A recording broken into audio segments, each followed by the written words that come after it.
June 21న నిర్వహించే 11వ అంతర్జాతీయ యోగా దినోత్సవాన్ని పురస్కరించుకుని ఆంధ్రప్రదేశ్ ప్రభుత్వం రాష్ట్ర వ్యాప్తంగా వివిధ కార్యక్రమాలను చేపడుతోంది.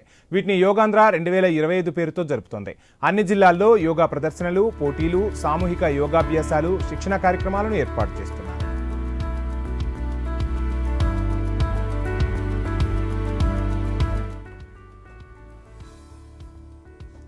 ప్రసిద్ధ పర్యాటక కేంద్రాలు, చారిత్రక ప్రాంతాల్లో ప్రత్యేక థీమ్ ఆధారిత యోగా ప్రదర్శనలు నిర్వహించి యోగాభ్యాసంపై ప్రజల్లో అవగాహన పెంచాలనే లక్ష్యంతో ప్రభుత్వం వీటికి శ్రీకారం చుట్టింది. రాష్ట్ర, జిల్లా, మండల, గ్రామ స్థాయిలో వివిధ కార్యక్రమాలను నిర్వహిస్తున్నారు. యోగా గురువులు, శిక్షకులు, వాలంటీర్లు, అభ్యాసకులు, సాధారణ ప్రజలందరూ ఈ కార్యక్రమాల్లో పాల్గొంటున్నారు.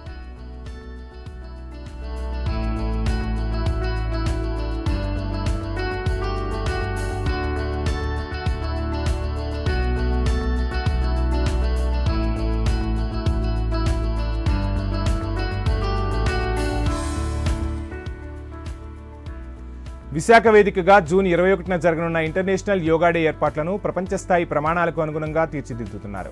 ప్రధాని మోదీ పాల్గొనే ఈ కార్యక్రమం ద్వారా ప్రపంచ రికార్డు నెలకొల్పాలని లక్ష్యంగా పెట్టుకున్నారు. ఆర్కే బీచ్ నుంచి భీమిలి వరకు కార్యక్రమం జరిగే వివిధ ప్రాంతాలను అధికారులు పరిశీలించారు. జూన్ 19న ఫుల్ డ్రెస్ రిహార్సల్స్ నిర్వహిస్తారు.